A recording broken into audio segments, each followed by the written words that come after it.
Welcome to This Week in Guns. Our bandwidth sponsor today is Stealth Gear USA, stealthgearusa.com. This show is brought to you by the Firearms Radio Network, Patriot Patch Company, and JWB Military and Brass. This is a podcast that covers the latest commentary on the latest firearms industry news, information, and buzz. I'm your host, Jake Challen, president of FRN. You make this show possible. That's right, you, the viewer, the listener. Simply click through our Amazon affiliate link the next time you're shopping online, and a small portion of your sale goes to supporting pro-gun shows like This Week in Guns. Also, pledge your support over at firearmsradio.tv/pledge. Great panel this week. We have Billy Johnson returning from Boxer Tactical. He's the president over there and also retired video blogger at Amidst the Noise. Hey, Billy. Hey, Jake. How's it going, man? It's going great. And we have Ebbs, House of Guns and House of Arms. Hey, Ebbs. Hey, buddy. How are you? Doing great. Great to have you back. You've been away. I guess you had an epic hunting trip. You can tell us a little bit about, maybe? Oh, yeah, I'd love to. It was awesome. Very cool. And Nate Murr, Director of Business Development at Kinetic Development Group. Hey, Nate. Hey, Jake. Good to be back on. Thanks for having me. The views and opinions expressed in this podcast are those of the individual co-hosts and do not necessarily reflect the official policy or position of the Firearms Radio Network and or their employers. Viewer discretion is advised, especially on live shows. And you can watch live every week on either the Firearms Radio Network Facebook page or on the Firearms Radio Network YouTube/Google Plus page. Patriot Patch Company helps make this possible. Check out the Patch of the Month Club over at Patriot Patch, patriotpatch.co. Scroll through the patches, click Patch of the Month Club. You get an exclusive patch every month. It's only available through the Patch of the Month Club, and it comes with a matching high-quality indoor-outdoor sticker and limited availability every month. Designs you can't get anywhere else, one-time runs over at Patriot Patch. Patch of the Month Club, really cool designs. Have the This Is My Safe Space design for month of October. Check it out. Patch of the Month Club over at patriotpatch.co. Gonna start out this week with the top stories being some positive news here. Ebbs, take it away. So we like to start off the news discussion time with positive news because you know what direction we go after all of that is over. And the first one is a classic. Thank you, Texas. Texas store employee stops 4 robbers with an AK-47 from behind the counter. What do you guys think about that as opposed to, you know, like a shotgun or, you know, a lot of times you see something grabbed from behind a counter. It's not often an AK pattern rifle. I like to think that after he got them at gunpoint, he picked up the phone and called Zeb. Well, what I think it wasn't just an AKA.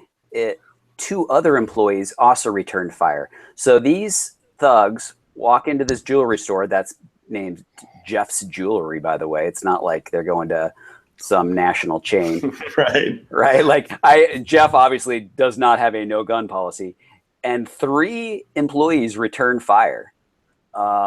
So man, these dudes really picked the wrong store.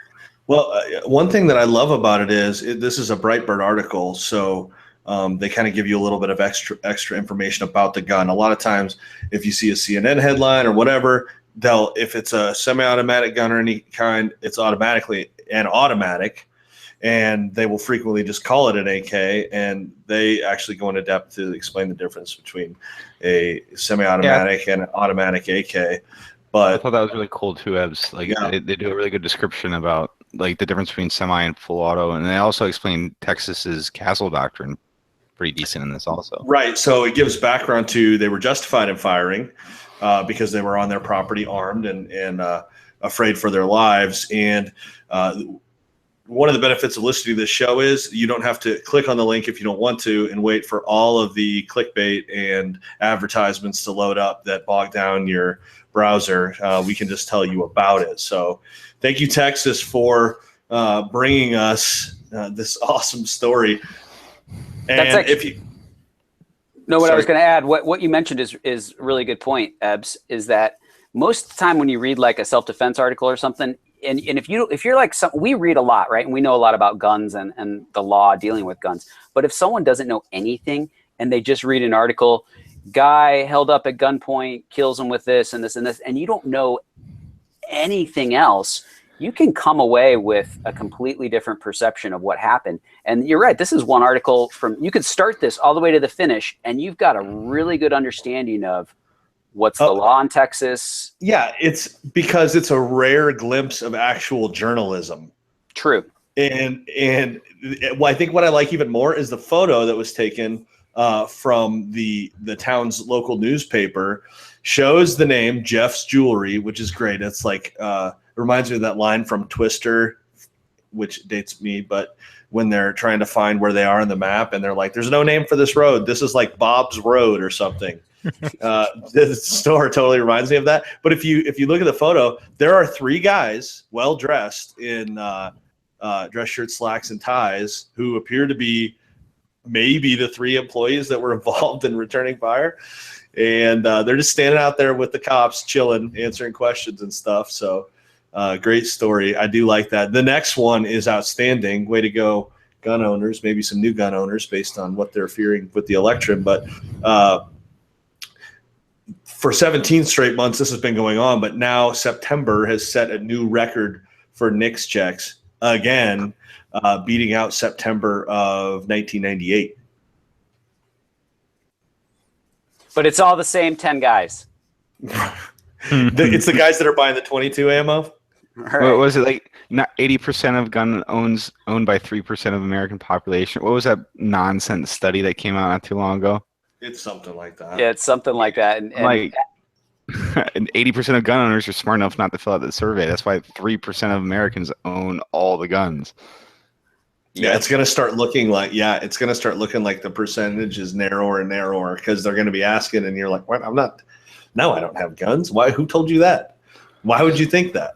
Almost 2 million guns were sold last month alone, bringing the running total in 2016 to a whopping 19.8 million firearms. And we still have 4 months to go. And with the holiday season coming, like we're experiencing that where we actually had a late ramp up with our guns, which Nathan Murr calls outdated and obsolete, but people still buy them. And just like at the end of September, ramped up to dizzying pace again, like it does every year. But what's interesting, especially to me, is that September is this way because typically in an election year, it's a little bit later or right after, it seems like. And it's coming early because there's a lot of fear. Well, the thing is, when Hillary gets elected next month, the last 4 months of this year are going to beat that 19.8 million. I guarantee it. It's going to be a crazy end of the year. So if Hillary wins from November 9th until the day she takes office, it is going to be insane. It's going to be terrible. Everything's going to be The thing terrible. is, like, for all the companies that don't sell firearms but are still part of the firearms industry, like, for example, my company, we make a lot of firearm parts, right? So the thing is, we've noticed this past month that sales are down for parts, but if you make AR-15s, if you make any kind of firearm, sales are up. So it's like one of those things where it's like for the accessories manufacturers, it's not necessarily a good thing because it hurts your business because everybody's like, hey, I only have so much money to spend. I better buy the gun now so I can accessorize it later because the accessories are less likely to get banned than the firearm itself. So that's a good point. That's a totally good point, Nick, because I just had that conversation with my local shop here because I always love to ask the guys on the street, right? Like, who's buying these guns? And accessories are, I think, way down right now. And their opinion was that they're seeing a lot of people, that first-time gun buyers, they come in, they want to get their gun because they think they're not going to be able to buy it in the future. They buy the gun, they buy one box of ammo, and they go home. And they're not buying accessories. So I think when you see gun sales going through the roof like that, it's proof that there's so many new gun buyers. And you can tell that by looking at the accessory market, which is dipped way down, because those people aren't, they're not into the industry and all of the gun accessories like we are. Yeah, they're just taking the first couple steps of their journey of becoming a gun person. They're novices, Right. and and I think it's funny because there's a lot of people that like they've never had an issue with guns. They've always liked guns, but they've never owned a gun or been involved in shooting or the Second Amendment. And when the politicians rattle the saber of gun control, or they overhear their friends talking about gun control, it pushes them into finally purchasing that first firearm. Which, I mean, like, that's kind of a shame that it takes fear to purchase your first firearm. That should never be the case. But whatever, it gets you on board. It gets you on board as a owner of a firearm and good amendment. So a lot of people buying guns, a lot of people buying outdoor stores. Apparently, Bass Pro Shops to buy Cabela's, which really, I saw that and I was like, really? But apparently Cabela's had offered themselves up for sale. This was not like a scalping or anything like that. Yeah, about 10 months ago, I think we mentioned that on the show about that time that they were up for sale. And I think there was speculation at that time that Bass Pro may buy them.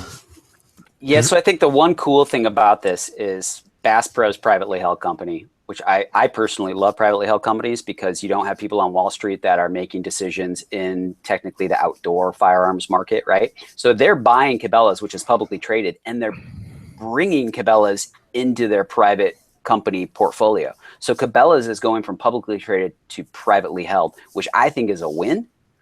We've seen what's happened with some of the gun manufacturers with Wall Street getting involved. And, I think it's a great thing. I mean, you're a business, you can decide what to do with it if you're a private company. I don't know a lot about Bass because there's no Bass around me. So Cabela's is publicly traded. So there's people that are shareholders in Cabela's, but they're being purchased by Bass Pro. I would have thought for sure it would have been the other way around, that Cabela's would have been the entity that bought Bass Pro, just because of like the nature of the two businesses. But that's, regardless, it's good. But I wonder how it's going to work with them. So by going private, how it's going to work for the shareholders of Cabela's. I really hope they're getting a premium. They're getting a premium per share. I really hope. Have you guys ever been to the Cabela's headquarters in Sydney, Nebraska?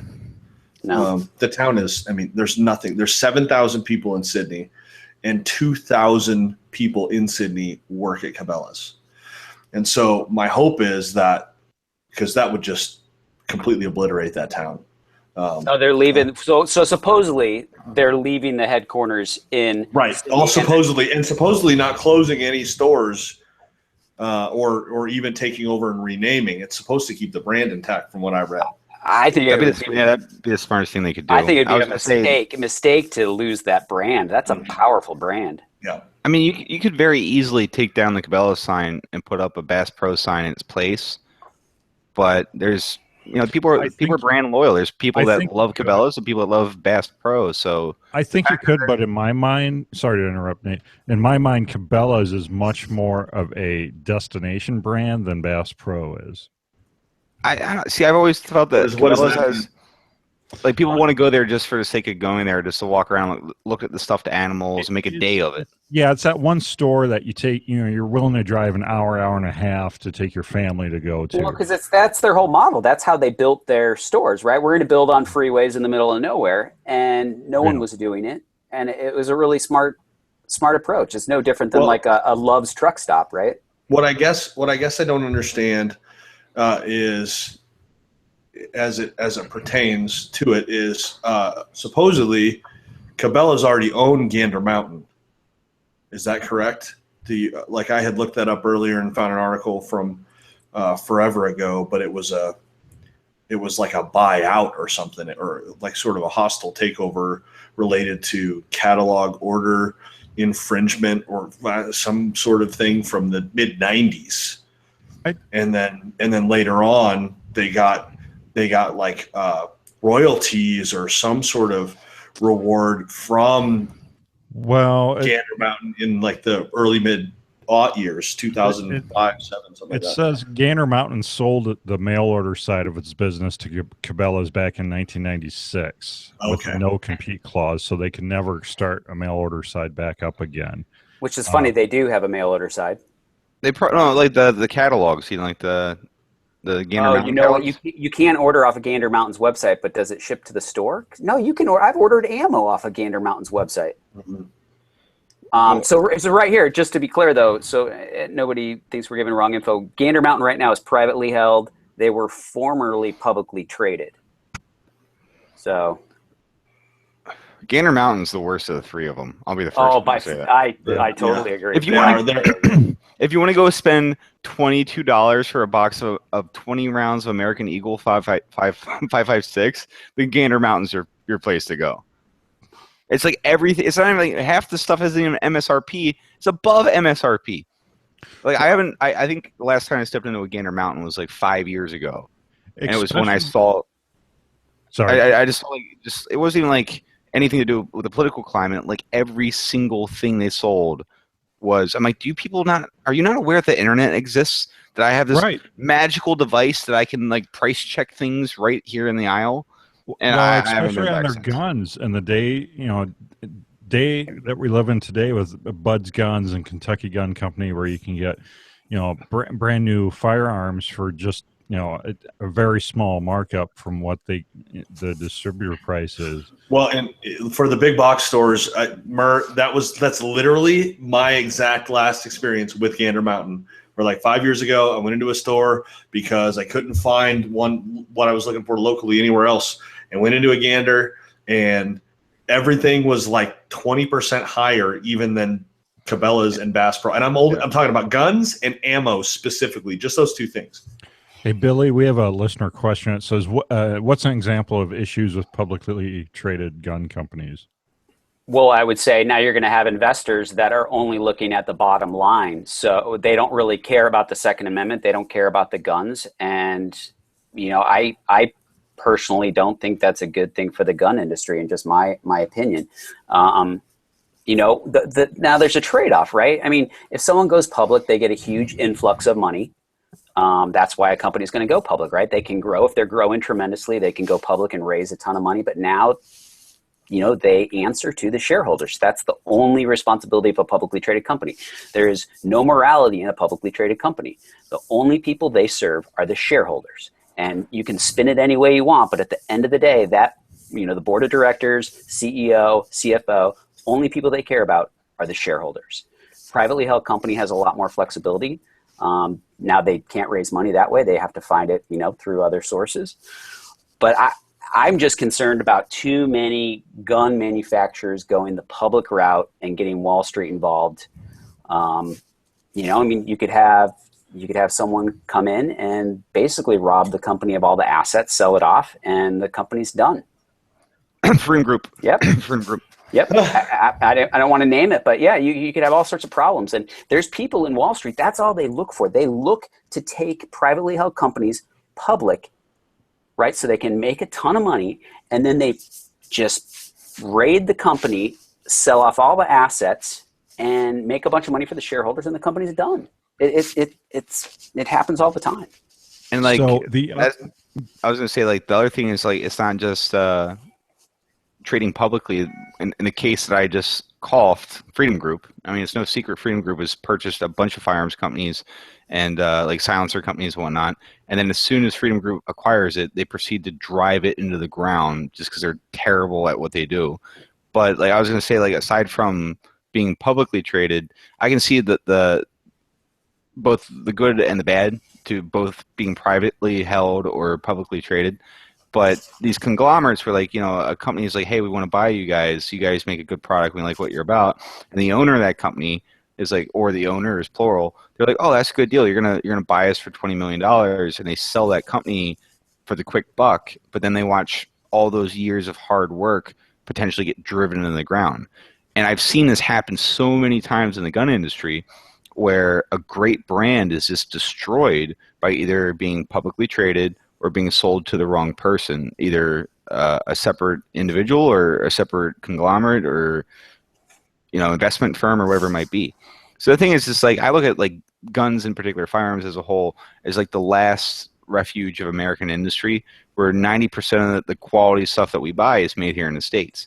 And I mean, you can go to the big box stores and buy Condor and AIM optics and a bunch of Chinese made garbage. You can definitely do that, but as far as the stuff that I want to buy, 95% of the optics, like Leopold is the largest optics manufacturer in the world, and they're in Oregon, right? Their optics are made in America.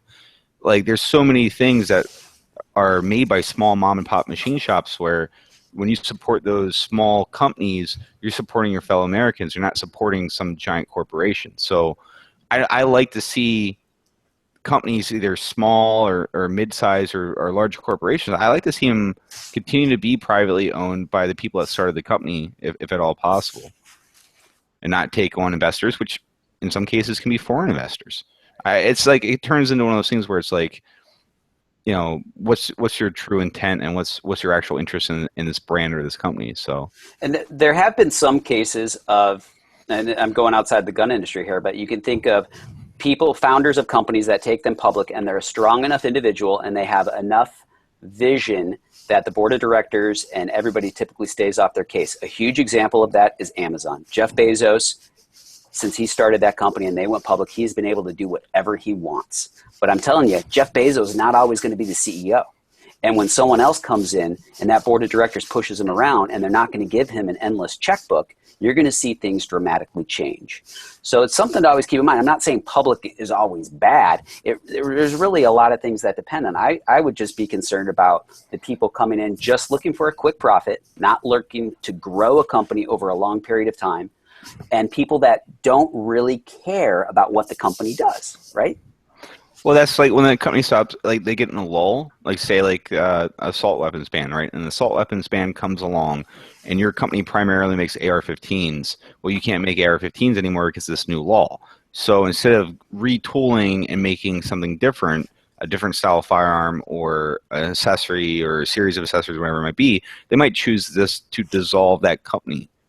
They can be like, well, you know, this was fun while it lasted, but we're not making the money that we were before, so we can sell off the CNC machines. We can sell off the building. We can basically just skeletonize it and sell it off piece by piece and get our money back. While if it was still held by the same person that started the company in the beginning, they might be like more willing to fight to keep the brand alive, just maybe doing something different. I don't know. It's tricky. I mean, that's big business. I agree with Billy saying there's good aspects and negative aspects, but I prefer to see firearms companies privately held. Like the company I work for is privately held. Like I know all the owners because they're the same people I work with every day, and that gives me confidence that the brand's going to stay in their hands and it's going to continue to grow. Absolutely. We're spending forever on the story. I want to make one final point, and that's something some people might gloss over. This is mainly on the Firearm blog. But originally, Bass Pro had agreed to buy Cabela's credit card program. You know, Cabela's Rewards Club, whatever they call it, Cabela's Club point. You know, it's a points card. They originally agreed to buy that before they agreed to buy the whole store. And you know what some people don't realize is that these club cards are just huge money makers for these. Oh yeah, that's one of the smartest things Cabela ever did. I think it was backed by City One or one of the other larger banks. But the thing is, like, by buying the credit card aspect of it, you're purchasing everybody that has that card. You're purchasing everybody that's a Cabela's patron. So by buying the credit card side of the house, you're essentially securing the rest of the acquisition. That was the smartest thing they could have done.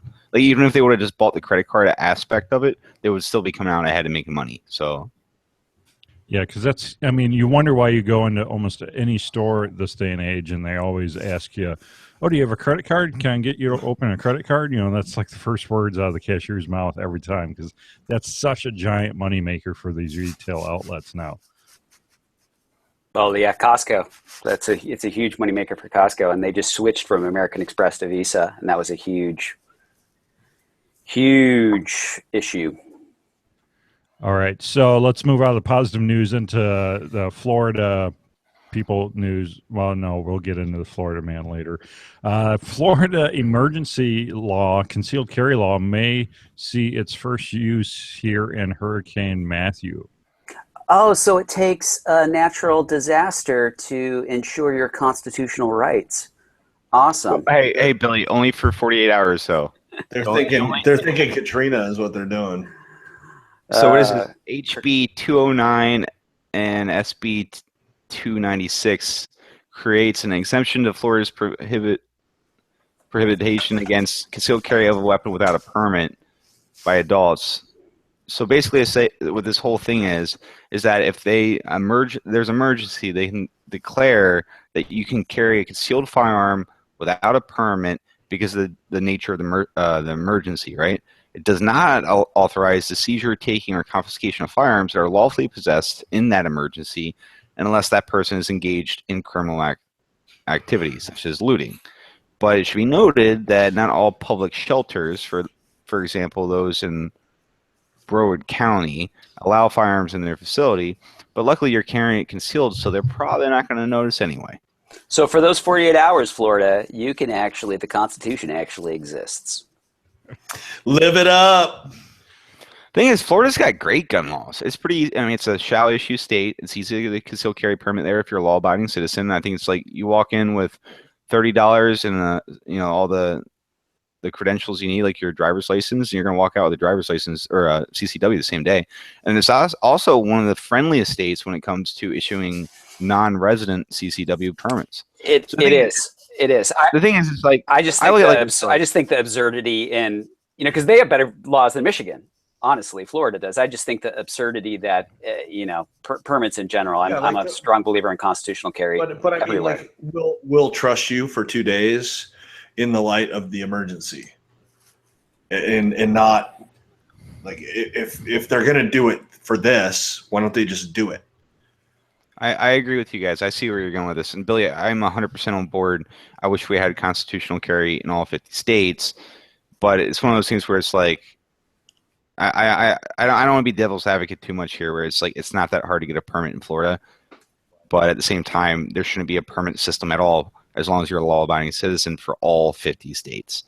All right, moving on. ISIS calls on Islamists to carry out knife attacks in areas such as alleys, forest, and quiet neighborhoods, and told to aim for a reasonable kill count in their latest magazine. We need to get this assault knife ban like on the docket right now because I don't know how else we're going to keep these ISIS people from doing random knife attacks. Yeah, they specifically said that you should attack people on the sidewalk selling flowers. So kids playing in the yards. What was the quote? I think this was translated. I don't think this magazine was actually released in English.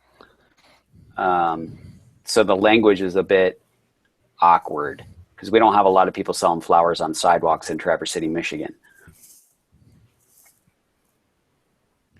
So stay frosty out there. Arm yourselves, people.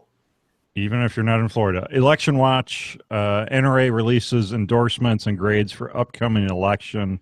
There's a link on guns.com that will take you there. You can input your address, and it will bring up the NRA's ratings for the individuals running for Senate, for representatives, for senators, for governors, and any elected official in your area.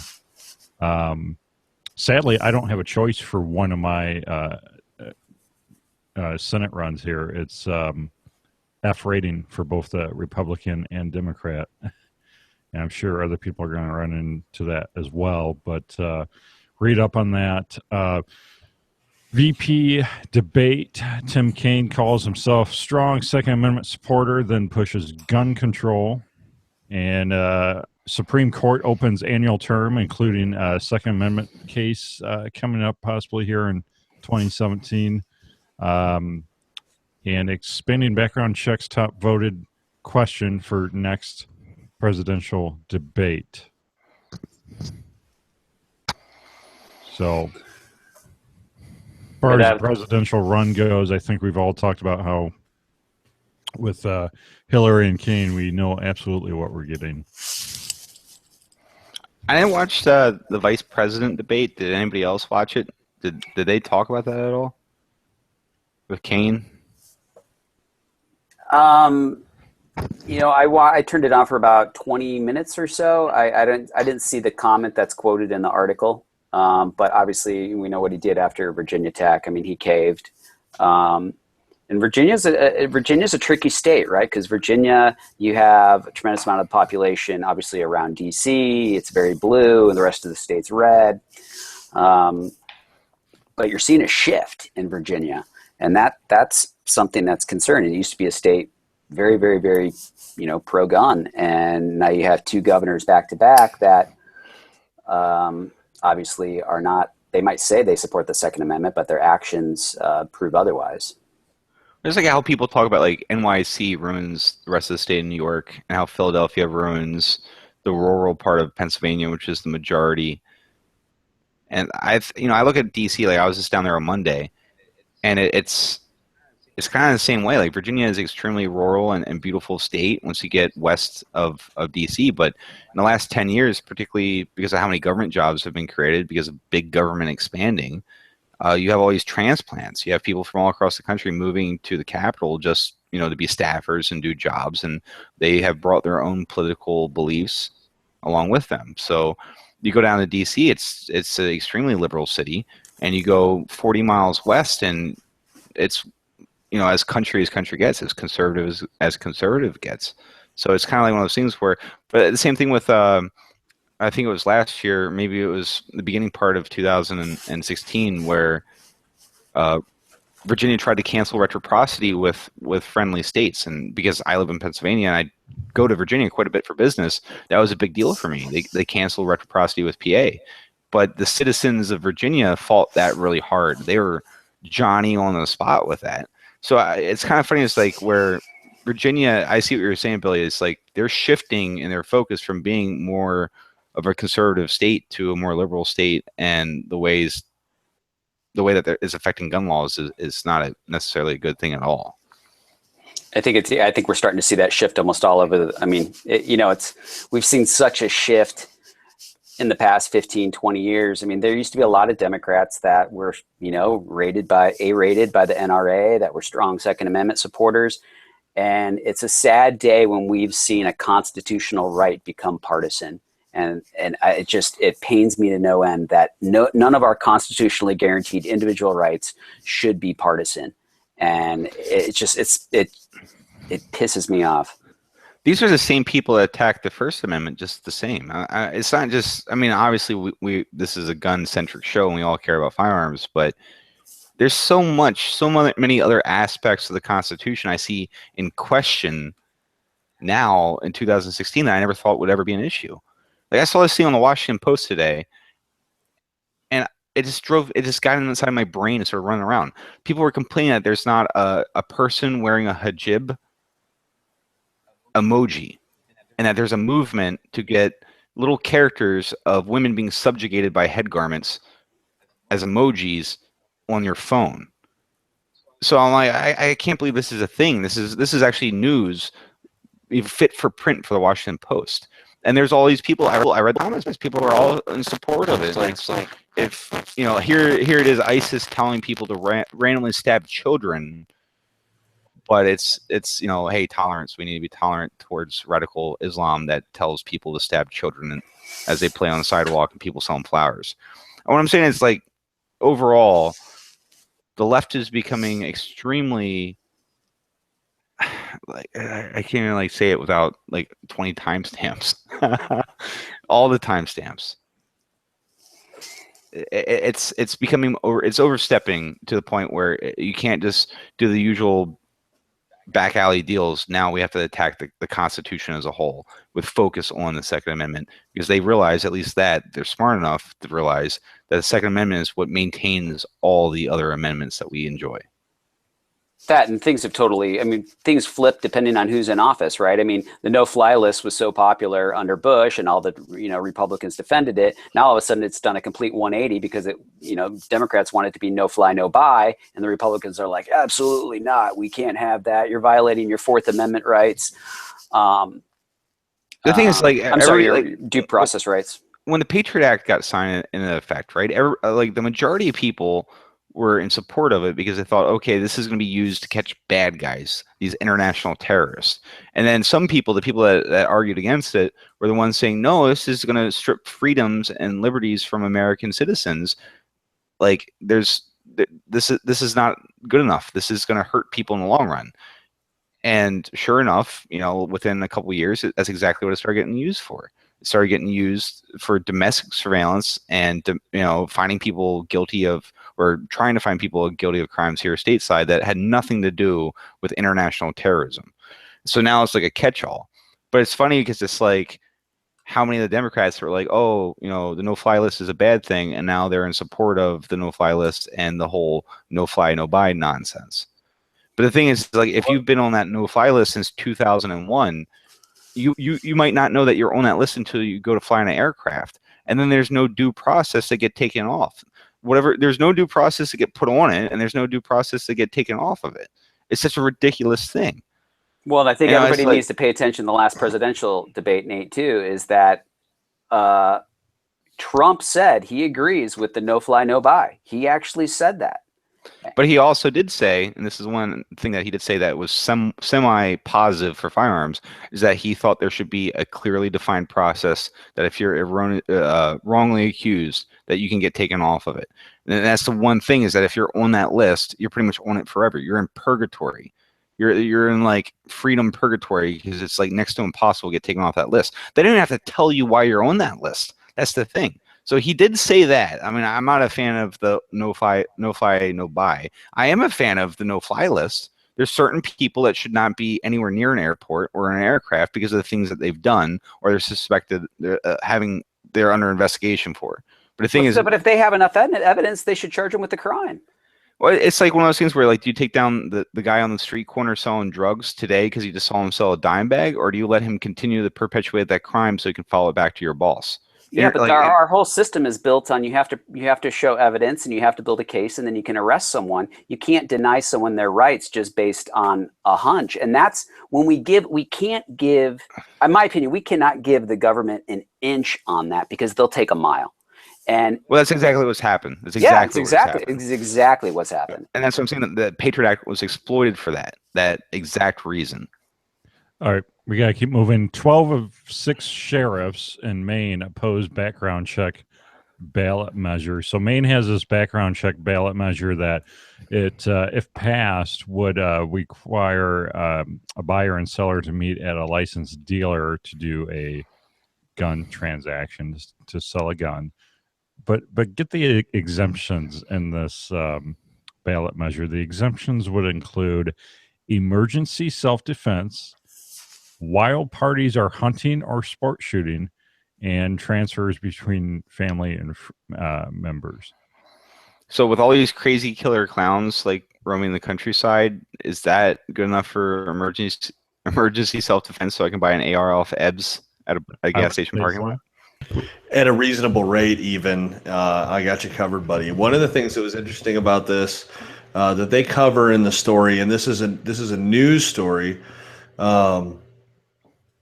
but it's like the sort of murky water description Colorado quote unquote universal background check laws that were put into effect a few years ago, where it, like, the exceptions, they actually have exceptions listed in, like you read, emergency self-defense, like, here, you borrow this and defend yourself, because it's like you know the emergency self-defense is coming, which always happens. Parties hunting or sport shooting, and transfers between family members. So while I think this is ridiculous to begin with, ours doesn't even let you inherit like a firearms collection from a family member, or technically by our law, if you're at the range and we're shooting at the range and Murr hands me his 1911, is like, here, feel the trigger on this. We've just transferred a firearm, and I've committed like a Class B misdemeanor or whatever that would be. I always knew you were a criminal. I am through and through. So heads up, people in Maine, get that ballot measure. Talk to your reps, call them up, and it's alarming that it's only 3 out of 4 sheriffs. There are obviously 4, and I would assume that those are sheriffs in more urban areas, probably, which are more heavily populated. The thing is, it's Maine, isn't it all rural? Listen, I've never been there. I'm just speaking in generalities. Like, here's Ebbs, you are a criminal, right? And so am I, and so is everybody on this panel, and pretty much everybody listening too. What I'm saying is this: is that like this is another one of those imaginary line type things. Like when I can legally carry in the state of Pennsylvania, right? And I drive across that imaginary line in the Maryland, and if I get stopped by a cop and he finds me with my handgun because I went across an imaginary line as an American citizen, I can go to prison, right? I go from being model citizen to felon by crossing this imaginary line. And what I'm saying is sometimes those lines shift, other imaginary lines like laws, where they shift, and you've been doing something your entire life legally as a law-abiding citizen, and because of a law, now you do the same thing that you've been doing for 30, 40 years, and now you're in the wrong and you're a criminal. Well, it just makes you an imaginary criminal. If it's an imaginary line, then you're an imaginary criminal. It's not real. Well, the thing is, like, for me, like, I don't consider myself criminal. I'm a law-abiding citizen. I swore an oath to the Constitution a couple times. So what I'm saying is that you can be the greatest guy in the world, but a law changes, and it's something you've been doing, like selling a firearm to somebody, your friend from work that's a law-abiding citizen, and now you're in the wrong because some bureaucrat pushed a new law through. That doesn't do anything to affect crime, doesn't do anything to prevent murder or violent crime whatsoever, but it's a feel-good thing. I don't know. It's one of those things where I sincerely hope that everybody, based off the political climate, starts to fight a little bit harder to maintain what few rights we have. Because it seems to me, like, I've been a lifelong shooter. I've been shooting since I was 8 years old. I've been very aware of politics in regards to firearms since I was 12 years old. I've never seen it so bad. I swear I had more rights when I was 12 years old as an American citizen than I do now at 34. And it's because of this. It's death by 1,000 paper cuts. Those imaginary lines keep getting moved further and further into making good people into bad guys. Well, and I totally agree. And I think the one thing that I would love to see happen eventually, if anybody could make this happen, is, there's 18 U.S. Code 241. It's conspiracy against rights. So if two or more persons conspire to injure, oppress, or threaten or intimidate any person in a state, territory, or whatever, and the enjoyment of their right or privilege secured to them through the Constitution and laws of the United States, that person can be charged with a crime. There's a whole host of politicians that should be charged under this, right? Every law that's against our constitutional rights. I mean, we could technically probably lock them all up, but it's just another thing. We have politicians in every state in this country and in our federal government that are consistently passing laws that violate our rights. And because being a politician is no longer being a public servant; is an enterprise to make money. That's why so many people get into it. It's a way to make money. It has nothing to do with maintaining the interests of the American people. It has nothing to do with being a public servant.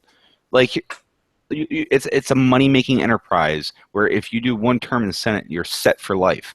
Like you don't need bribes or kickbacks when you're in office. Just wait till you get out and somebody gives you a cushy job at a Fortune 500 company because you supported some bill that made the pipeline get built. I'm saying, like, the entire system is corrupt, and that's what you're starting to see is everybody's so angry, regardless of Republicans or Democrats or in between, libertarian, whatever it might be. The entire country is disgusted with how things are going. And that's like, what's this going to accomplish? Why is this even on the docket? Well, for starters, I think first of all, being a politician shouldn't be a job unless you're the president. Senators and representatives, it was never intended to be a year-round job, right? They would go home when they weren't in recess, and when they weren't in session. They would work their jobs home. They'd go to Washington and they'd spend 2 weeks there. They'd pass some legislation and they'd go home and they'd reintegrate into their community. Right now, we have our representatives and senators that live 99% of their time in Washington, D.C. How the hell do they know what's going on back in their town, in their state, in their county? They don't, and they don't care. Well, they have a lot of luncheons to attend with the lobby groups that are camped out there. So right. I mean, part of this started. I mean, there's a whole list of things that we could all come up with on where the slide started. But one point is when being a politician, being a representative, being a senator became a full-time job. People in Maryland are pushing back. Maryland's handgun licensing law challenged in federal courts. Second Amendment organization has joined a gun store and local citizens to challenged Maryland's 2013 permit to purchase law in federal court. A group claims that licensing process, the list of required handguns, and is lengthy, invasive, expensive, and worst of all, unnecessary because buyers already have to pass a federal background check at points of sale. So good luck with that. I mean, it's good to see Maryland went down that slippery slope, probably about 10, 20 years ago. So it's good to see that they're trying to fight. Like Adam Kraut, who comes on the show all the time, his boss is actually starting to look at focusing on spending more time helping Maryland. Maryland doesn't have very many advocates down there, particularly firearm-centric lawyers. So, for Josh Prince to want to devote his time to helping the state of Maryland, even though he's here in PA, that's a good thing. But look at it like this: like if you were a law-abiding citizen in Baltimore in the past year, when the city starts to literally burn because people are upset about the outcome of a trial, would that not make you want to go acquire a firearm? And then for you to discover that, hey, there's no gun shops in the county because the county is that liberal and they've chased all the gun industry out of the city. I mean, I'm just saying, it's like, I always look at it like, this is going to tie in the next story, is that every human being on the face of the earth has an inherent right to self-preservation. That as long as you're not hurting anybody, you should be allowed to live your life how you see fit. So you have the ability to arm yourself and defend yourself, just like you have the ability to live your life in the pursuit of freedom and happiness and all this other stuff, right? So why is it, like, if you're a person driven by reason and logic and common sense, and you feel unsafe and you go to acquire a firearm and it's hard for you to acquire a firearm or impossible for you to get a carry permit so you can actually defend yourself somewhere outside of your own household, that starts to like, this doesn't seem to add up. This doesn't seem to make sense. So maybe there's a new generation of Maryland shooters that are like, you know what, this is nonsense. We had so many more rights. A lot of states that surround us have more rights than we do. Maybe we should start pushing back. I sincerely hope that's the case in this. That does lead into the next story, a Washington Times story. More states allowing permitless carry, embracing self-defense as a natural-born right. Yep, pretty simple. I don't need to ask permission to exercise my rights, period. But like, Billy, what's it called when it's like it's like one little hash? It's like, is that still parentheses? There's two things that aggravate me about this. Like embracing self-defense as a natural-born right, which it most certainly is. And then they say Missouri became the fourth state this year to approve a so-called constitutional carry law. That's like, even in this article, is dismissive to your actual natural right to self-defense and what the Constitution guarantees us, which is the Second Amendment and your ability to own firearms. I don't know. This one actually kind of aggravated me a little bit. Yeah. It is the Washington Times, so regardless, it is good to see that more and more states are going constitutional carry route. And it mentions in this article that during Obama's presidency, the number of concealed carry permits has increased from about 6 million to about 15 million. There's more than 6% of adults in the U.S. now have a permit to carry. What was that percentage, Jake? 6% in the U.S. So we got a lot of work to do. Absolutely.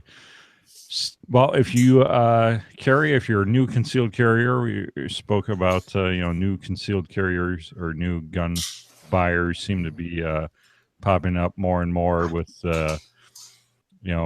every month the NICS records keep going up and up. Stealth Gear USA has some great concealed carry options for you.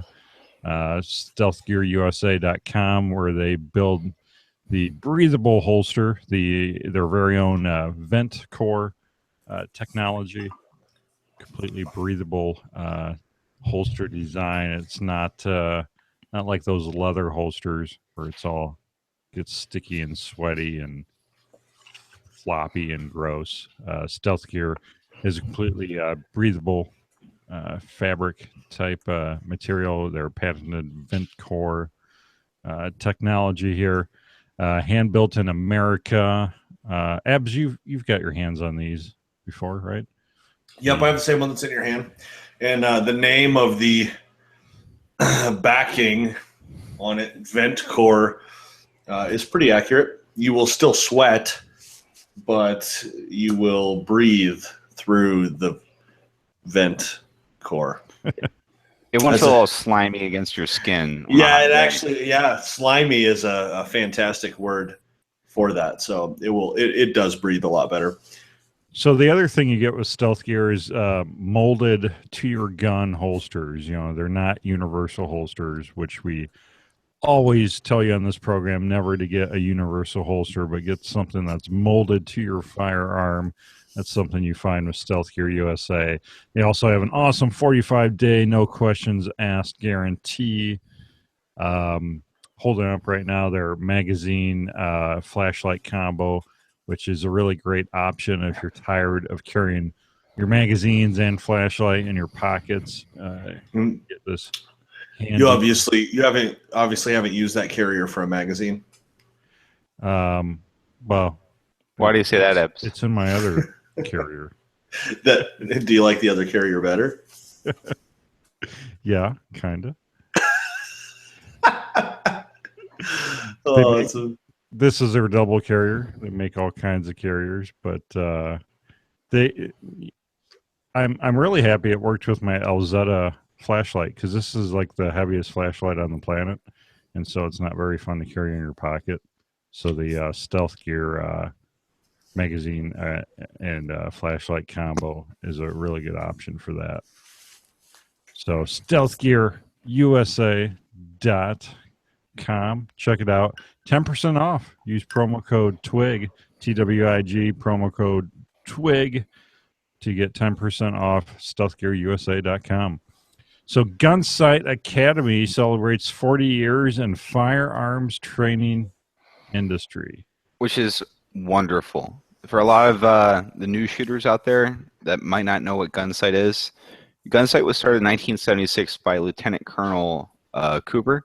So basically, Cooper did more to revolutionize the modern technique and how we actually approach combat handgun shooting and mindset than virtually anybody else in that era. He laid the groundwork for a whole generation of shooters that, like back in the old days, guys they'd shoot a pistol, they do the snap shoot from the hip, like in the old cop movies from the 50s, or they would do the dueling stance where they'd shoot with one hand and one hand down by their side. Jeff Cooper did a lot of hard thinking about what it means to be a pistol shooter in the form of self-defense and offense too for the military. So I regret that I never had a chance to meet Jeff Cooper before he died, but he's done more to help combat handgun than virtually anybody who's lived in the last 100 years. So Gunsight was his school, and it's really cool that they're celebrating their 40th birthday. Absolutely. Team 6 Hour disbanded, apparently. They realized that they were spending a ton of money on it and weren't getting any return for it. What do you really think that these, because Springfield has a team, Glock has a team, lots of these bigger gun companies have shooting teams. You don't think that really pays off for them in the long run? I mean, every time there's 3-Gun Nation and stuff, you always see the big companies have their sponsored shooters out there. So I would think that it has some marketing value, at the very least some. And then you think about all the matches you go to. You see a guy win a match with a SIG 320 and you're using something different. And hey, dude, you and me were neck and neck. How'd you get that edge? What beat you? I don't know if they're... I can see it. I don't think that means they're completely doing away with sponsored shooters. I think the avenue of Team SIG is going to be what they're getting rid of. I think they'll still have shooters. Well, I think you're seeing too that it is expensive to sponsor a team, and unfortunately, if you've ever been to a shooting event, there's not a lot of people show up. Shooting is somewhat of a difficult sport to have a spectator crowd there watching, right? There's typically not thousands and thousands of people there watching. And so for these teams, what's really the best return for the dollar for them is they need people that have big social media presence, right? They need people that can help get photos of them using, the SIG out on the internet. So unfortunately, I think you might see a shift from kind of some of the best shooters to the shooters who actually have the biggest social media following, which is kind of what we've seen in a lot of things. Mm-hmm. You think about, you have a team and you're flying them around the country to different shooting events. It's a lot of money, and people think a lot of gun companies are just rolling in the cash, and it's not true. So I hope it's not a sign of things to come with other companies disbanding their teams. But I agree with, I don't know if Nate said it or you, Ebbs, but they're going to continue to sponsor shooters. Yeah, it even says, the last line, the bottom of the Firearm blog article has a picture of Lena Mikulek, and it says, according to a thread on a forum, Brian Enos's forum, individual endorsement deals such as those for Lena Mikulek will continue per the terms of their respective agreements. So what this is them letting go the shooters that aren't yielding influence and results. They're going to keep her. They're going to keep Max Michel and maybe a few others, and then call it a day. It's not going to be Team SIG anymore. They're going to be Sig Sauer sponsored shooters. I don't understand what's the point of putting a press release out about it. That's a good point. Exactly. Who cares? I don't think they did. I think somebody put two and two together.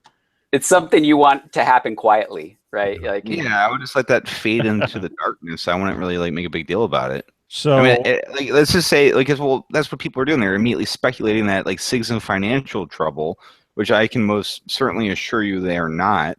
So it's maybe it's hey, what our return is on this investment is the ROI is not good enough. Let's just cut it, or they maybe they have something else that they'd rather spend that money on that's going to be more beneficial to them. It's not necessarily a bad thing, is what I'm saying. Ruger expands American Pistol Series with compact model. Murray, you be quiet. You don't like Ruger. I love Ruger. I just think they make terrible center fire handgun. Spent half the show last week bashing Ruger. Perfect. The first gun I ever bought was a 1022. They make awesome rim fires and they make great bolt actions, and they just cannot make a center fire handgun to save their life. So this one isn't on the list because you said they American. copied the Kel-Tec PF. Let me get to that. I was about to say this is less of a copy. So this is the LCP2 that actually they just made public today. It's like a Kel-Tec P3AT that costs $100 more. Yep. Congratulations. That's exactly right. Yeah, I'm just telling you that I have one here. And in terms of when that gun came out, they had a bunch of recalls, and Kel-Tec never did for that gun. So there's that again. And this the LCP2 is if you've ever shot or owned the original LCP, and the travel on the gun on the trigger for the pistol is long and heavy and hard to be accurate with, and then if you think that terrible sights and 7 shots 9mm will handle all the problems that might come in front of you, they have better sights. Yeah, so instead of just the slotted top of the slide, it's fixed. It's cut in. But it's actually a little bit more of a ramp. They even added some serrations to the rear of it, and then added a tape, fancy, like a grip tape texture to the grip. What's that red band? Does that help make me shoot better? That little red band across the grip. This is equivalent of a sticker, Mur. That's all. Oh, it's a sticker. I get a free sticker if I buy that gun. Sign me up. What's I am a convert right here, right now. You're such a jerk. All right. You muted him. So the other thing is that's interesting is they improved the magazine release. Actually made it smaller, but it's got more dexterity to it, and as I said, the improved trigger. But still, Ruger only sends it out with one magazine, so you get one magazine. And it has the little finger extension, or you can put the flat base plate on. But instead of that dumb nylon soft case you'll never use, they give you a pocket holster. That's interesting. So Huh. Yep, we like your Glock 17 too, Nathan. We can see you holding it up.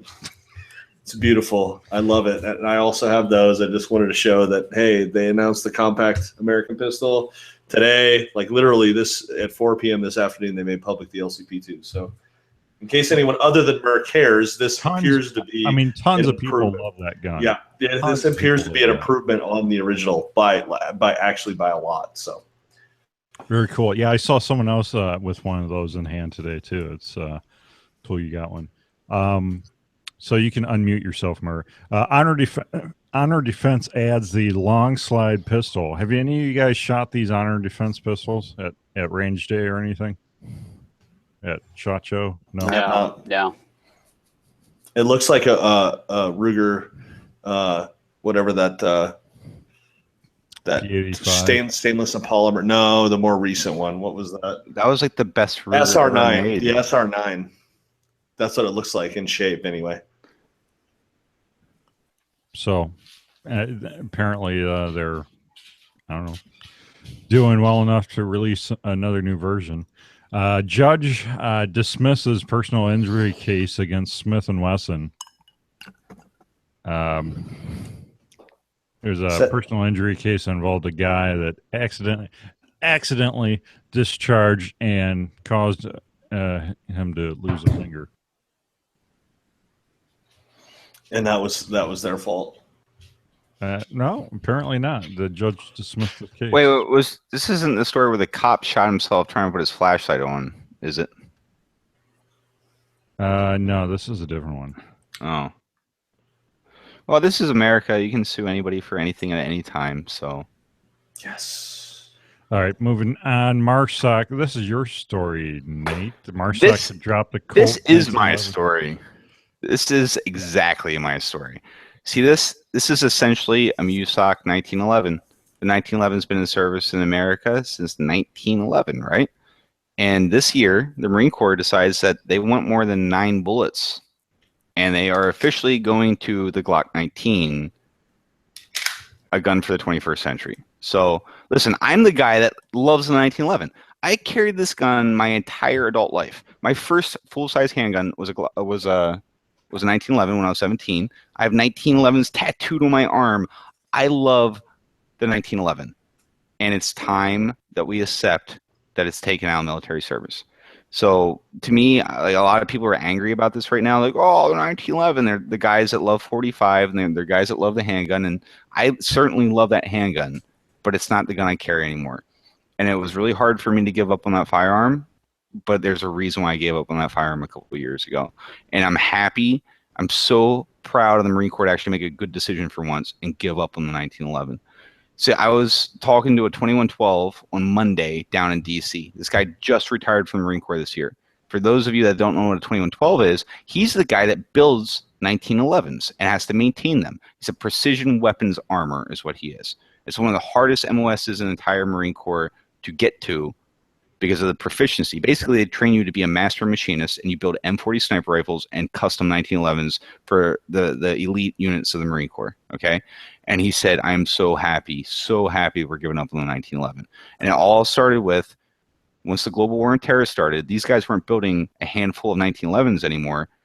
They had to build a lot more 1911s because the shooting packages our guys would go through. They would wear guns out before they ever deployed, and then be expected to fix those guns before those units deployed, so they could have handguns to take into combat. So in 2005, we lost that, or we started having Kimber build 1911s for us, which was a train wreck. And then after that, Colt got the contract, which is an even bigger train wreck. Here's the thing.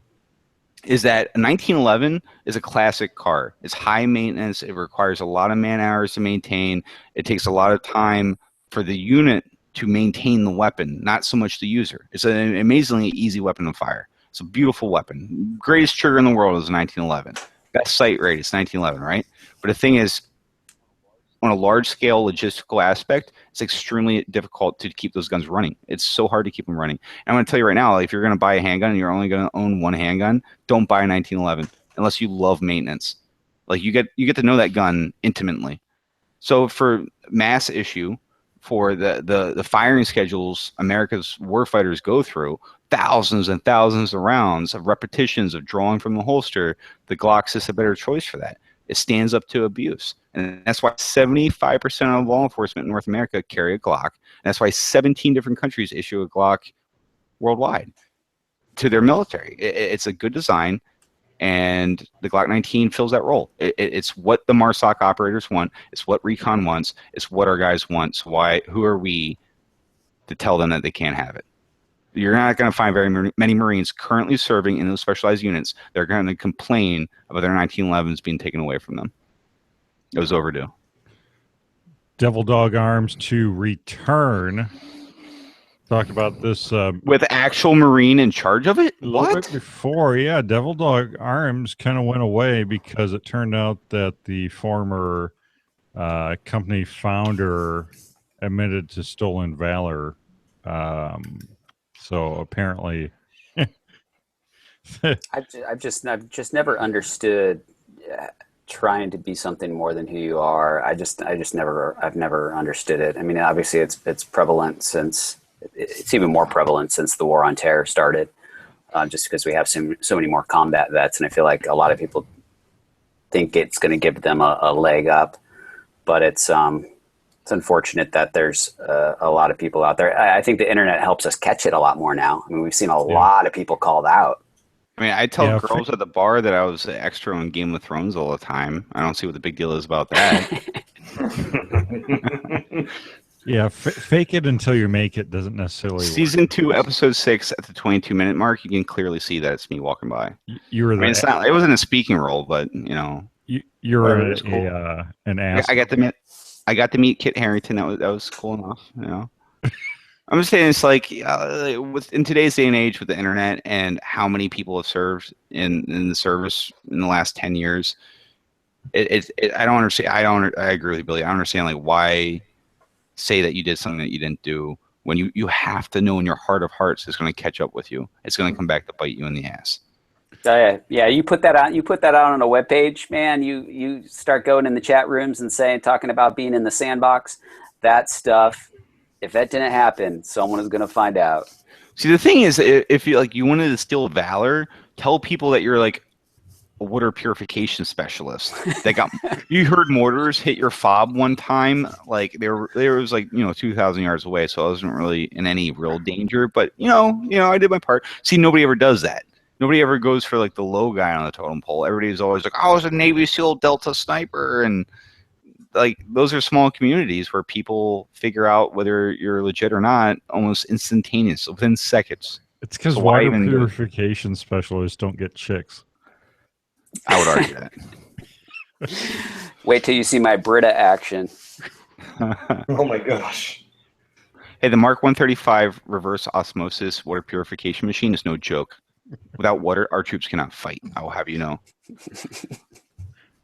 Legal machine gun factory raided. Santa Claus arrested. Sorry, kids.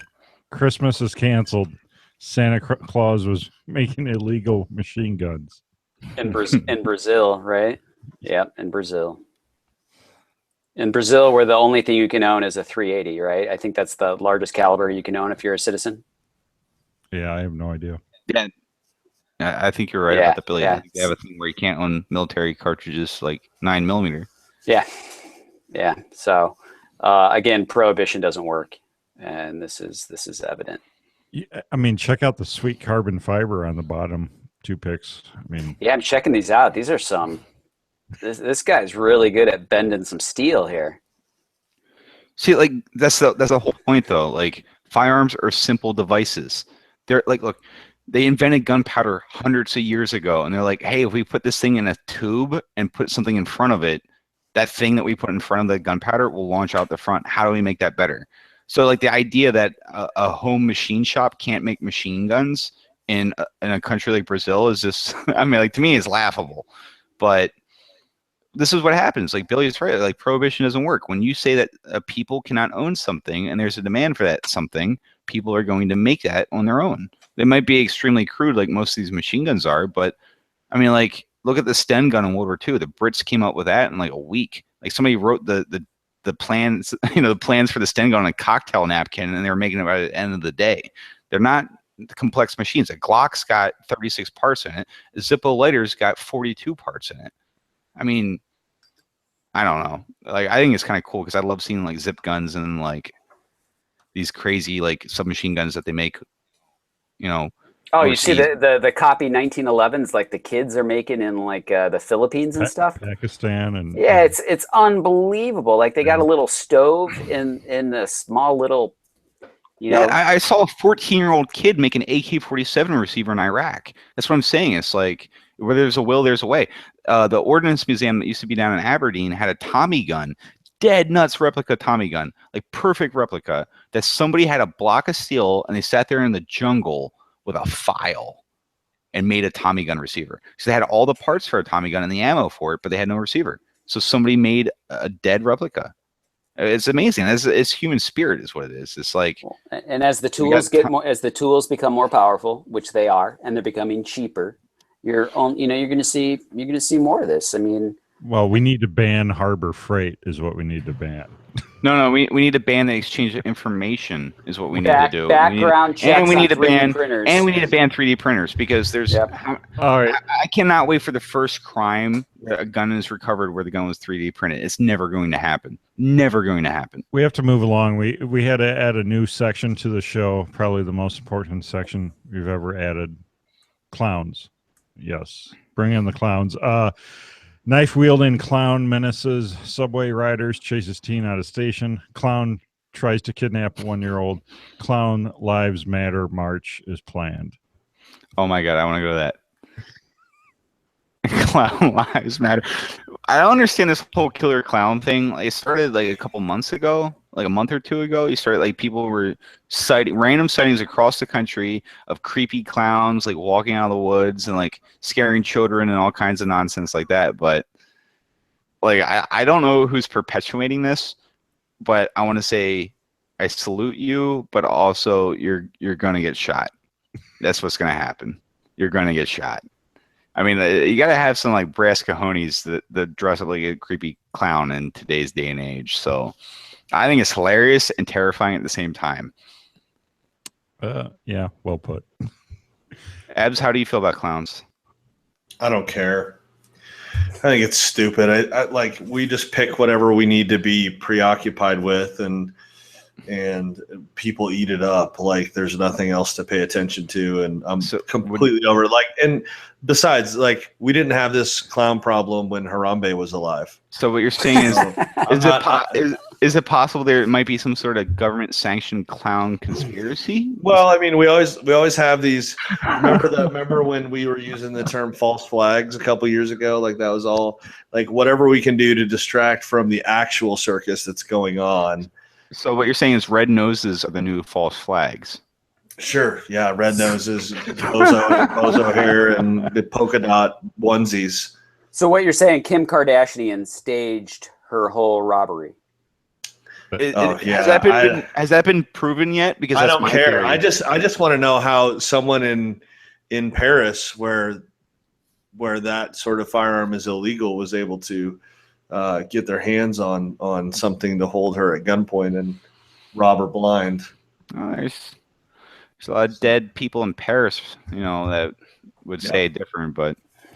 Well, I'm offended, and so is Nate.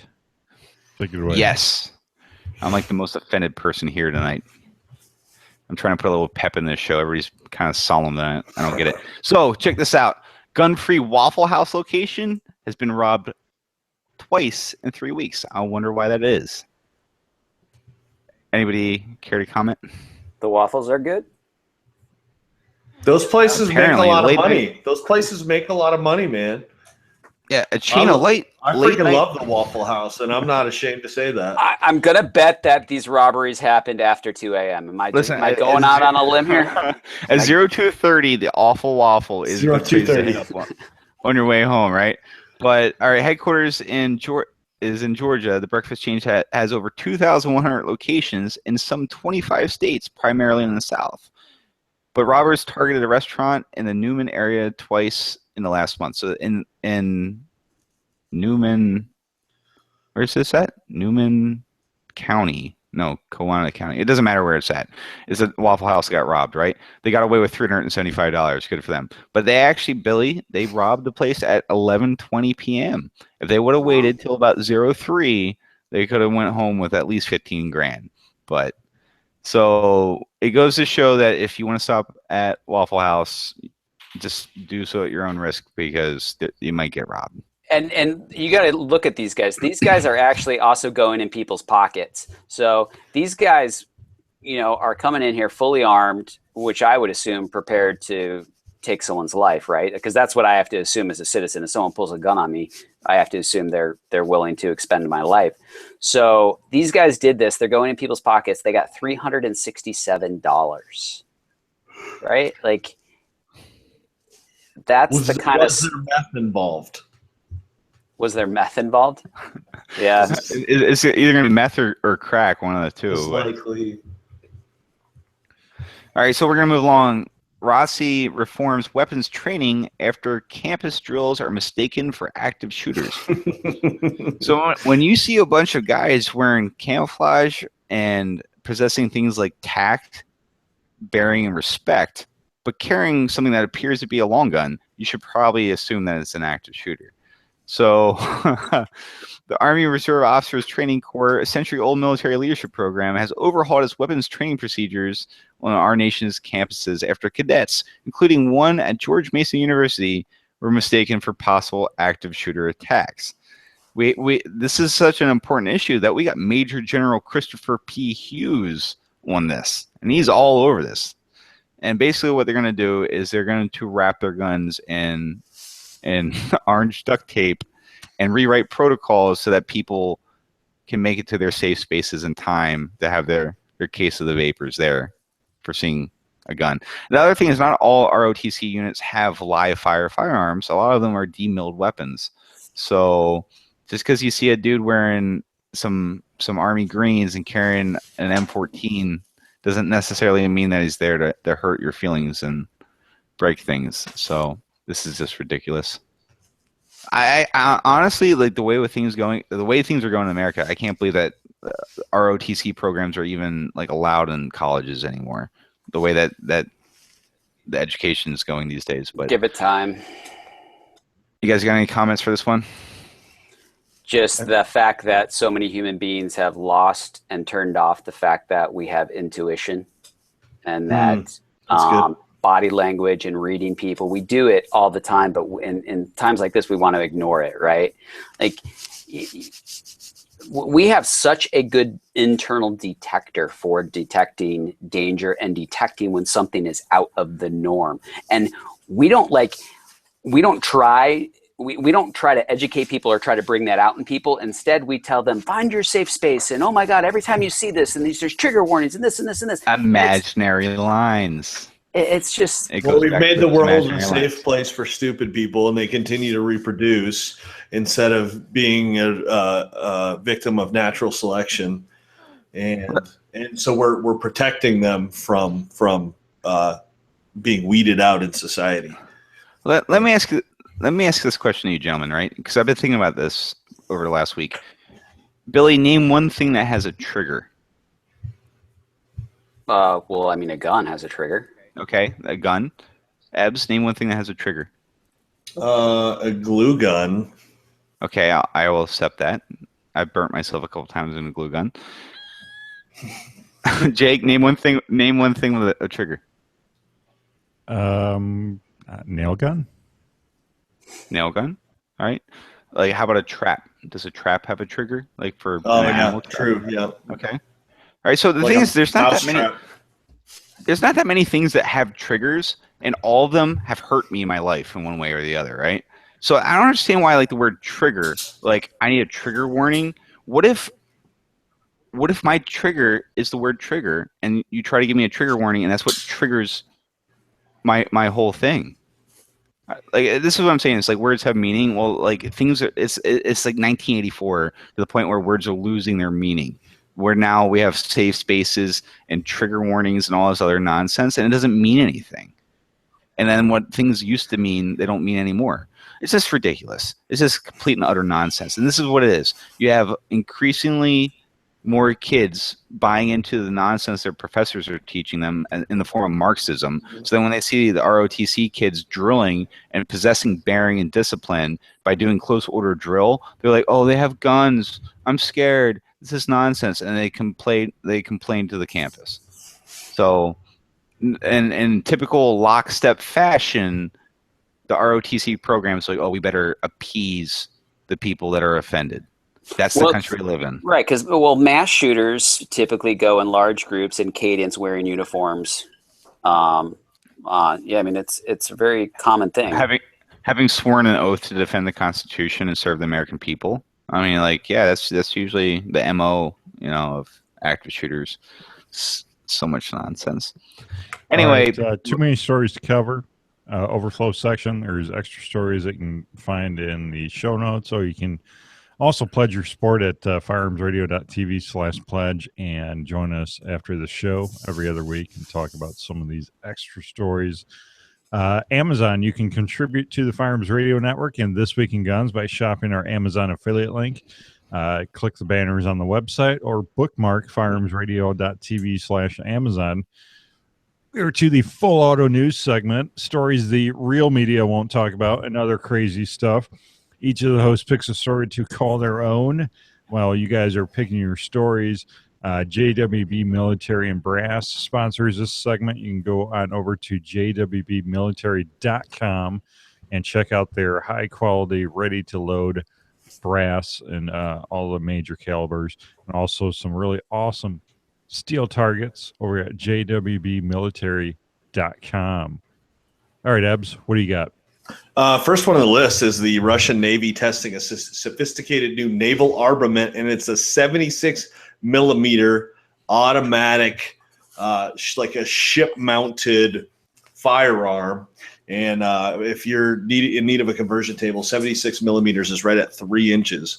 So it fires rounds that are 3 inches in diameter and has a computer-oriented optic that allows it to perform like a sniper rifle, even on things like drones and things at great distances. So if you can imagine the targeting system to go along with that.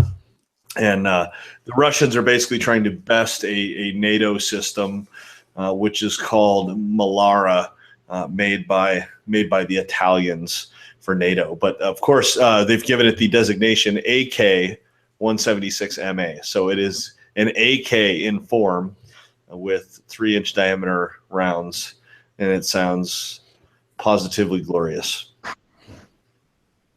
What? No accent? No. You know what? I thought about it as soon as I saw it. I was like, "Oh, here we go again. Russia's at it again." But I'm so out of practice. I think I need to think in Russian for like a day. I mean, you were so good at it before. I mean, really. It was glorious. It is good. New gun with EK is terrific. That's about as good as it's going to get right now. So I need to practice and think in terrible Russian for like a whole day before I can come back with it. All right, Mur, what do you got? All right. As much as I don't want to do this, I'm going to talk about the Kim Kardashian jewel heist, the heist of the century. So imagine if you're poor Kim Kardashian sitting there in your ritzy room in Paris, France, and a team of 5 highly trained jewel thieves break in and overpower your people and then rob millions of dollars in gems from you. So we were kind of like joking about conspiracy theories a little bit earlier, and I'm wondering like this: if like Kim Kardashian was out on a boat and she dropped a $4 million ring overboard, or like knocked some stuff off a counter and went overboard, how do you explain that to your husband? It's a lot easier. It's probably like you have enough money. Like you probably hire people to confirm this nonsense story for like $200,000. You're like, oh yeah, like these guys broke in and they tied me up, and all they wanted was the gems. All they did was take the ring and the necklace, and they left. Nothing bad happened. This story seems really, really bizarre to me. And I mean, like, I don't know how deep people are going to dive into this, but you know, Kim Kardashian's like either you love this family or you absolutely despise this family like I do.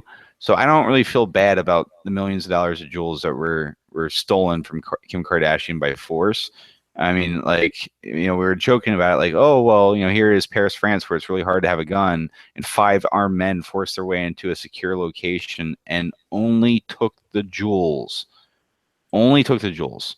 Nothing else bad happened aside from really expensive jewelry was stolen. So to me, it's like, I don't know, this whole story's kind of strange, but if you go to Paris, France, don't wear your $4 million ring, or else you might get jacked. So, whatever. Don't care. Billy. Life advice you can live by. Billy, what do you got?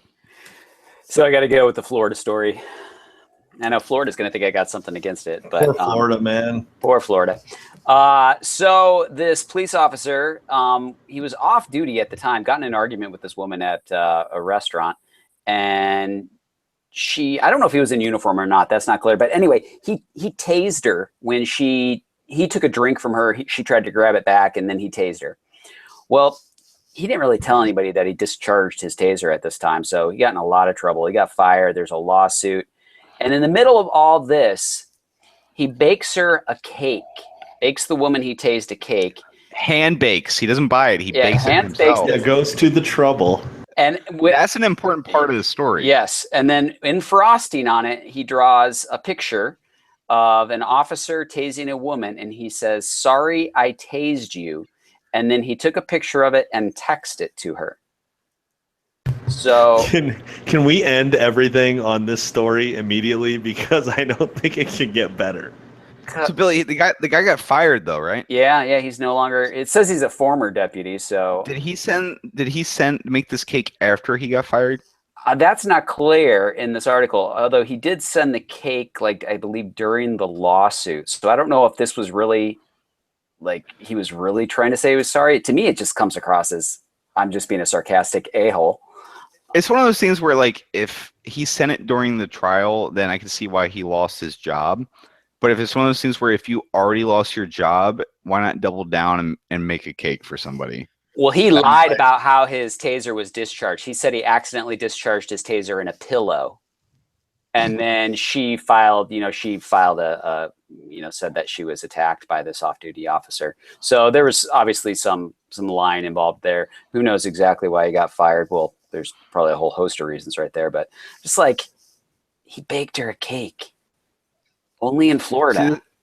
This is that proverbial 10% of cops that should not be cops and usually out themselves pretty early in their career. So whatever. If the guy was an idiot, then this is probably the best outcome. Luckily, he lost his job before anything bad happened.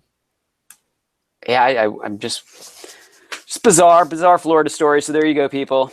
Sorry, I tased you. This is one of those things that I don't understand. Like I've been tased, but like I put myself in that situation. Like that was part of like training. I'm like, yeah, this is what we're doing today. Today, everybody's getting that. We get to ride the lightning today to see what it feels like. And did I die? No. I'm like, wow, that stuff is legit. That puts you down, man. But for like 30 seconds, and then like you feel great after that, you know? So like it's one of those things where it's like it's a less lethal option, but this lady got that upset about it that like she like cost this guy his career. I can see it going one like this one of those things where it's like there's one version, the other version, and the truth lays somewhere in between. That's how this story reads to me. But I like the cake. The cake was pretty cool. Classy move. Very classy. I have to go with the man murders 90-year-old woman preparing. He did this because he was preparing for the zombie apocalypse because he wanted to know what it was like to kill someone. Yeah, I saw this story a couple days ago.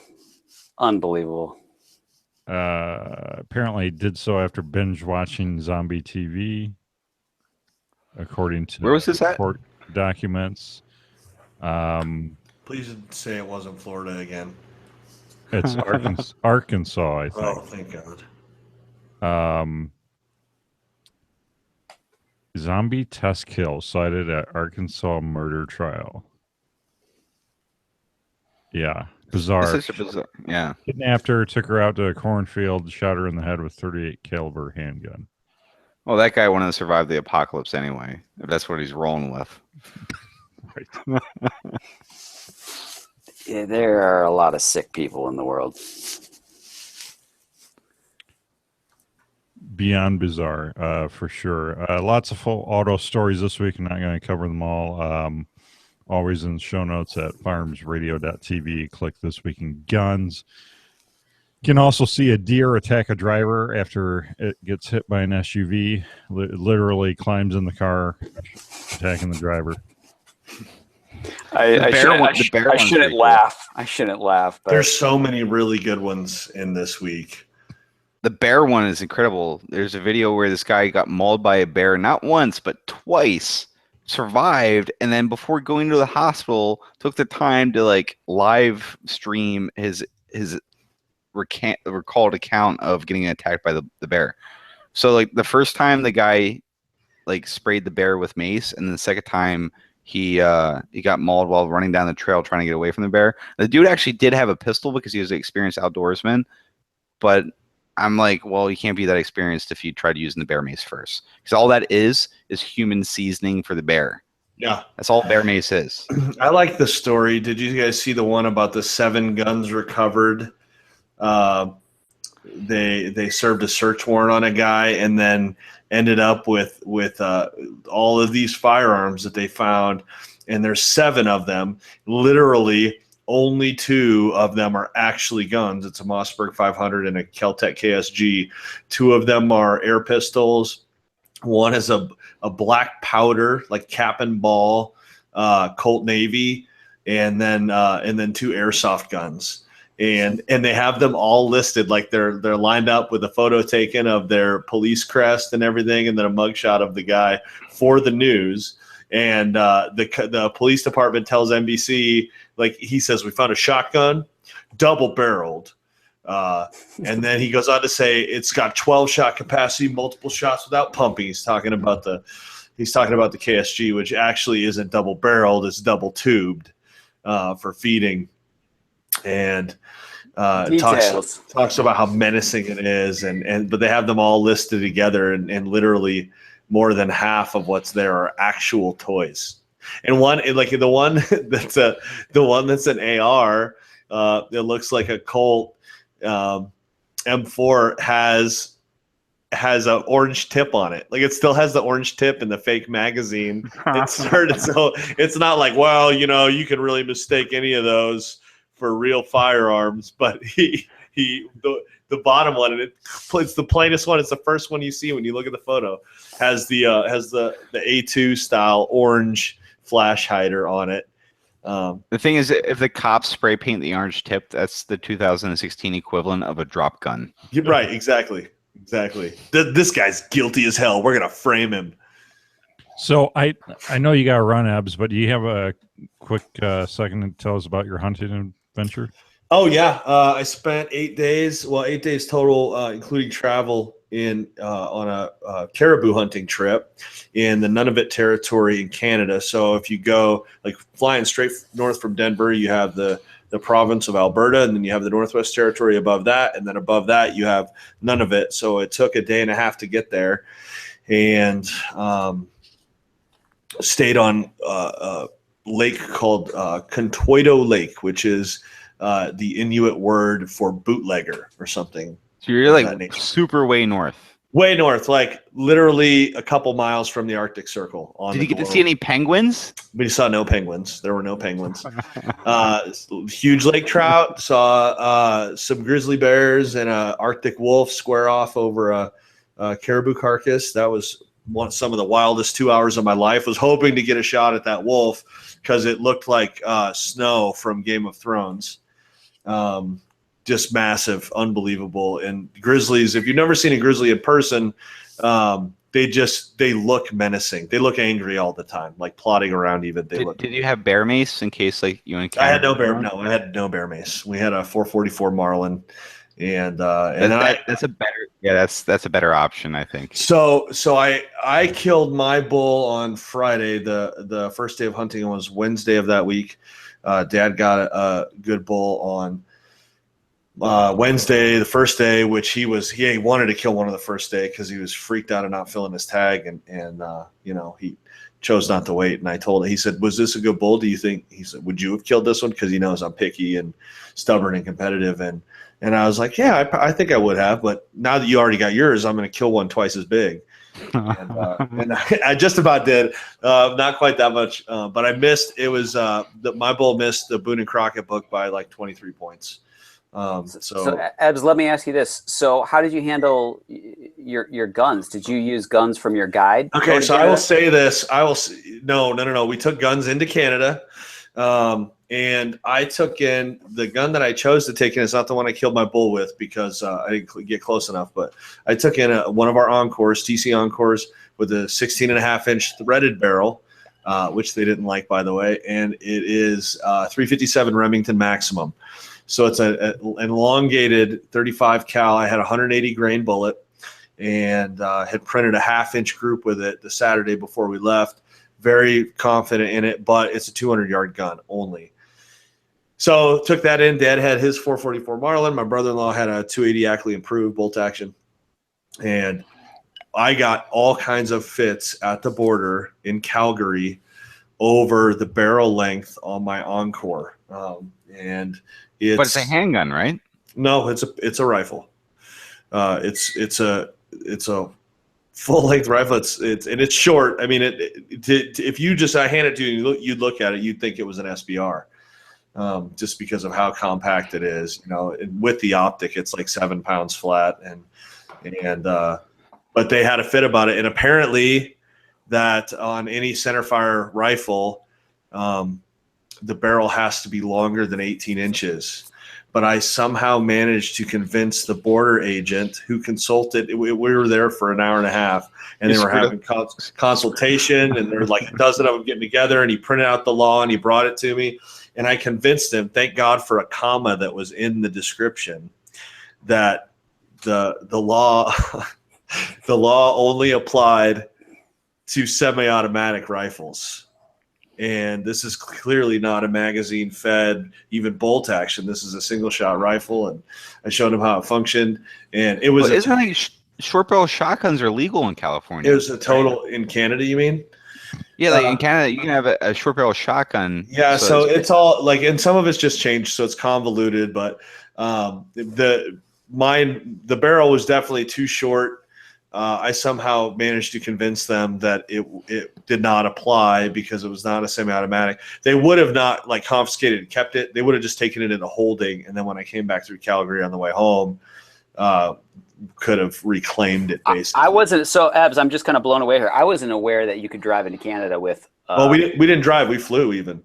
So you flew into Canada. So what kind of paperwork did you have to file to bring your rifle into Canada? Yeah. So you file in, it's like an import permit of some sort. And it's basically, becomes your hunting permit too. And then you pay a $25 fee and you keep that with you at all times. So if a game officer inspects your rifle and wants to see it. So once I had that, whether or not their law completely allowed for that rifle, once it showed that I had been approved at the border and had paid for a permit, nobody was going to question me on it. Did the guide help you with that, like walk you through the paperwork? No, it was that part was a little bit convoluted in the process. The guide did pretty well as far as the tags and all that, but apparently if you're going to leave the country with a firearm, there's a way to, with U.S. Customs, actually register your gun, which throws up all kinds of red flags, but it can be a bear to get back into the country with your own firearms frequently if you don't have you basically don't have a registry of, yes, this was mine when I left the country. I'm not bringing in a gun from Canada. Now, when we came back, it's called a carnet. Yeah. So Canada's worried about guns leaving the country? No, the U.S. is worried about guns coming in, that it is actually your firearm. If only Eric Holder had the same worry. So we actually went through U.S. Customs coming back in the Calgary airport. I don't know if you guys knew that they did this. Yeah. So they were so stoked to see the massive antlers that we had on our luggage carts and like the Rubbermaid bins full of meat and stuff, they weren't even worried about seeing proof of who the guns belonged to. They were like, oh, okay, you coming back? Yeah, you got guns? Yeah, you got animals? Yeah, okay, I need to see the export tags for the animals, which the game officer had given us. But interesting process, really bizarre. Kind of lucked out coming home. Got no hassle from U.S. Customs over bringing our guns home, and I got a good bull. I killed him I used a 444 Marlin, which is a straight wall cartridge with 275 grain Hornady FTX round, and I killed him at 375 yards with it. That's a phenomenal shot. Dude, yeah, actually, I shot four times. I shot 4 times. I hit all 4 times. 2 of the hits were perfect, including the shot that dropped him. So. But yeah, it's like lobbing a mortar, you know. Yeah, it's a heavy round across the tundra. So it was great. The meat's been delicious. Caught some good lake trout. Brought that meat home too. It was, we subjected ourselves to it because we wanted to, and it was a 10-year planned type thing. That's a trip of a lifetime, dude. I'm glad that you got to go with your dad. Yeah, it was the coldest I've been for the longest period of time because you're wet, 80% humidity, wind's always blowing, you're going everywhere on a boat. Definitely we're not completely prepared for the mental aspect of being wet all the time. And I have frostbite in one of the toes on my left foot. It's miserable up there. That's why we haven't made them the 51st state yet. Right, yeah. But it was great. Awesome time. Very blessed to be able to do that, and came home safe and brought some meat and good set of horns. So cool, man. That sounds awesome. Great experience, Ebbs. That's really cool. Very cool. Well, real quick, Ebbs, since we're closing out the show, where can people connect with you online? I'm still House of Guns, all media outlets, HAUSOFGUNS, a little more sporadic at times. And still doing work with houseofarms.com. That's our online gun store, and getting into the really busy season. So I've been doing a lot of triggers and a lot of odds and ends for Dad. And we actually just added Loophole Optics to the store. So we're starting to broaden things up a little bit. Awesome. But I already had a good relationship with Loophole and was able to kind of bridge the gap there to get Dad introduced. And that actually literally just hit the store today. And they've been awesome, fantastic to deal with. I think they make a great product. I've used Loophole myself at my own expense for a long time. Are you guys carrying the full product line? No, it's fair. It's stuff that's just kind of commonly friendly to the Encore platform. Stuff that we've used. Like long eye relief scopes for the handguns. I don't even know if we have any handgun. We have some long eye relief stuff for like black powder and heavier centerfire calibers, and then CBS or CDS. They're it's the VX3 that you can buy that you can get the matched turrets for. Oh, for your bull drop, yeah. Right. So you get one free one with the scope, and then additional ones for different loads are like $39 a piece. So then we added like three different binoculars and a couple other small things too. It's kind of just entry into it to figure out like what spending looks like, because that's an expensive game to get into. Oh yeah, with optics. But yeah, pretty stoked about that, and looking forward to the holiday season and continued hunting season. Elk season's coming up here. Well, the rifle season we'll be doing, so it's already been bow season. So yeah, good stuff. That's really cool. Very cool. Appreciate it, Abs. You can bail whenever you need to here. All right, guys. I'm a duck out. It's good to see all y'all. See you, man. Take care. Bye. So Patriot Patch Company helps make this show possible. Check out the Patch of the Month Club over there at patriotpatch.co. Exclusive one-of-a-kind patch every month. You can only get it through the Patch of the Month Club at patriotpatch.co. Also, pledge your support for This Week in Guns over at firearmsradio.tv/pledge. You can pledge for as little as just $5 a month to support this show. firearmsradio.tv/pledge. And this is part of the show where we see what's going on with these guys. So, hey, Nate, what's up? What's new? And where can people connect online?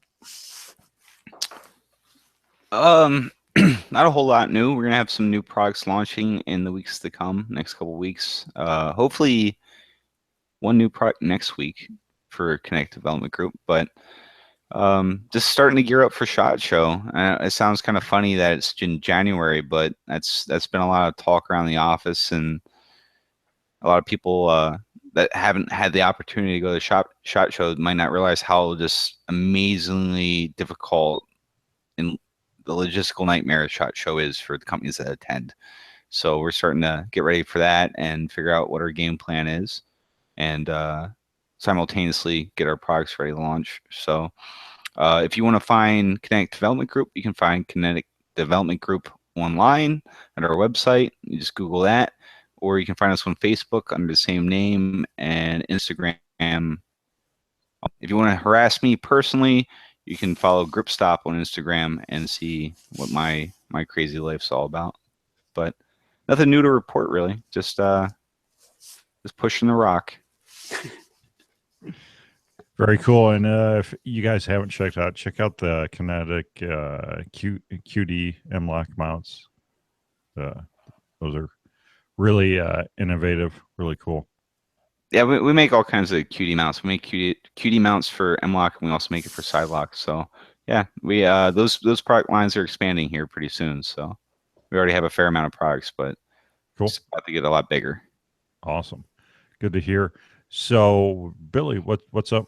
Boxer Tactical. Where can people connect online? So tomorrow we are launching the pre-orders for the Apogee belt, which is our ratchet belt system that we've been working on for a year and a half. So we're pretty stoked about that. Open up pre-orders sometime tomorrow afternoon. We'll be shipping some colors. We'll start shipping second week in November. And then did we get the exclusive on your release? Yeah, I haven't told anybody yet. You guys have the exclusive on the pre-orders. So if you're on the show, because there's only going to be a limited number of pre-orders, we're not overselling. We don't play that game. Billy, do you have one handy? Because I'm not going to lie, like I don't really get excited about belts, but your belt is the first one to excite me in a really, really long time. This thing is like it's like a zip tie for your waist. Yeah. Yep. It So, really so cool that's one design right there, and it makes a ratchet sound. This is Yes. This is a demo purpose, so this isn't actually someone's waist. So it's machined out of 5 pieces of aluminum. The belt is biothane, and it's been embossed with our wide teeth design on there. And so there's a locking mechanism in the buckle, and it will not come loose until you lift that lever and pull it out. So this is the first ratchet belt that is 100% made in the U.S. We're really proud of it. It's taken a lot of work to work with Biothane, company that makes this coated webbing, to get the teeth design right embossed in the belt. So what you'll see with like the Chinese ratchet belts, they'll actually have to sew something into the belt, like the teeth. Biothane is the first company that's actually, worked with someone like us to emboss the teeth in it. So it's pretty cool. We're really excited. What's cool is the belt is cleanable, it's waterproof, it's durable. So you get mud on this or whatever, you can just throw it in the sink, wash it off, and you're good to go. It's still primarily designed as a gun belt, correct? It's rigid enough for holster wear?